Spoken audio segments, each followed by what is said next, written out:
Yo guys, what's up? Simo here, and today I have a new video for you guys. We're gonna be taking a look at the new best in slot gear because we did get the Luminium fight, the new event, the Starlight, where we can get the blinding Starlight of Destiny. And in that dungeon, we have the best in slot gear at the moment, like I told you in that video. So if you guys don't have this yet and you guys haven't done that fight yet, get to level 50 and watch my video on how to get it. So let's begin with the armor. So I still have the Lotus equipped, and I have the other gear that I'm going to be comparing with that we're going to be clicking on, and we're going to be going through the armors quickly, and after I'm also going to be showing you how to get it. So for the armor, we're having the Lotus Defender armor, and now we have the Starlight Kimono. I really don't have anything to say here. You can just see the green numbers. So yeah, definitely get this, infuse it, put Fiendish on it, and this is going to be the best armor for now. You can get this from the Luminium fight in Yokai in the Ninja Village. Moving on to the helm, we had the anglerfish costume. If you guys saw that quick video of me after the Deep Grotto, you can get this from Deep Grotto. Now for the helm, we have the Starlight Crown. And now this one actually has some differences in the health, in the armor, and I don't really mind about that because it gives so much attack. So let's go with the Starlight Crown. This is gonna be the best in slot, and definitely get this from the Luminium fight as well.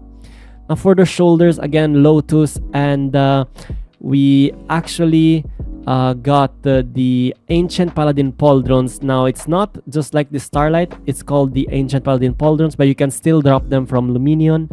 They're basically the old Paladin set that was released and was Legacy. Now they released it into this one. But yeah, this is gonna be the best in slot. Look at those green numbers. I have nothing else to say. Just look how strong that is. We're gonna be skipping the belt because it's kind of controversial, because in that dungeon we didn't get any belt, and I'm gonna be speaking about that later. But yeah, for the cape, we had the Spines of the Deep from the Deep Grotto dungeon, and now we got the Ancient Paladin's Blood Red Cloak. Now it does give less evasion, but in my opinion, look how much crit and haste gives.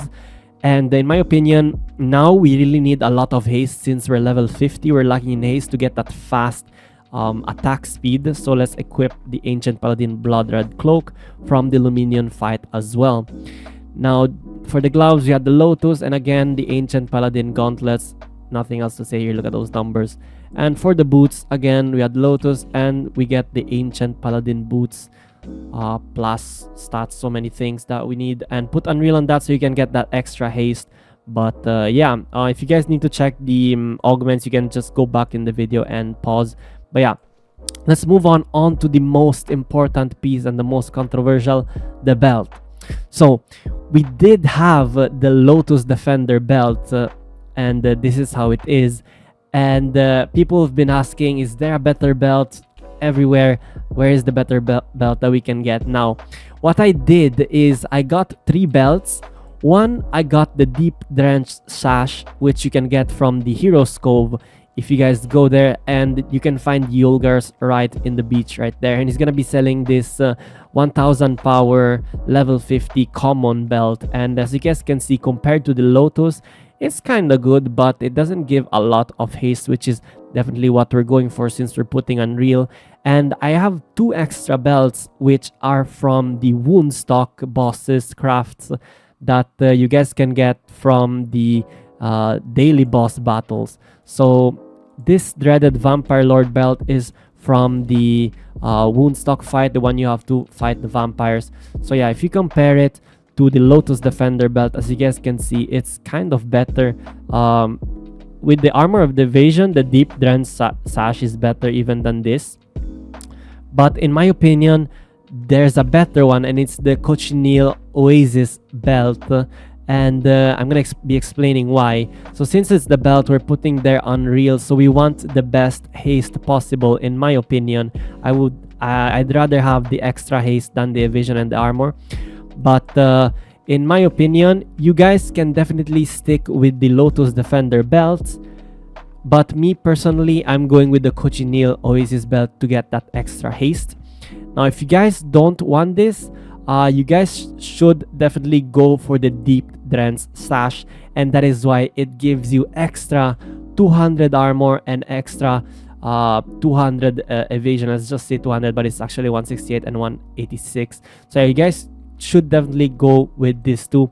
So today you can definitely get this Cochineal Oasis belt as I am uploading this, so definitely go to the daily boss battle and get it. If not, if you guys miss it, definitely get the Deep Drench Sass, which is really good, or you guys can just stick with the Lotus Defender belt. Don't waste your money and just save it. So yeah, let's move on to the weapon. I am actually wearing the Blinding Starlight of Destiny because the Spellforge is really strong, guys.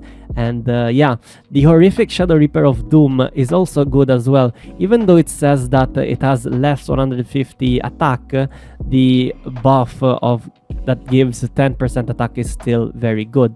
Now, I know there's a bug that if you guys equip the Horrific Shadow Reaper of Doom as a cosmetic, it will still give you the buff, so you can have the Starforge, the Spellforge, with the Horrific Shadow Reaper of Doom buff, but I think that's gonna be fixed soon, so I wouldn't explain it a lot in this video. But yeah, let's check our stats now. Alright, I removed the Doom buff, so this is currently our stats with the gear I just explained. Very good, and this is how it looks when I'm wearing the Blinding Starlight of Destiny, and this is how it looks when I'm wearing the Horrific Shadow Reaper of Doom. 19,000 damage, no buffs, no food.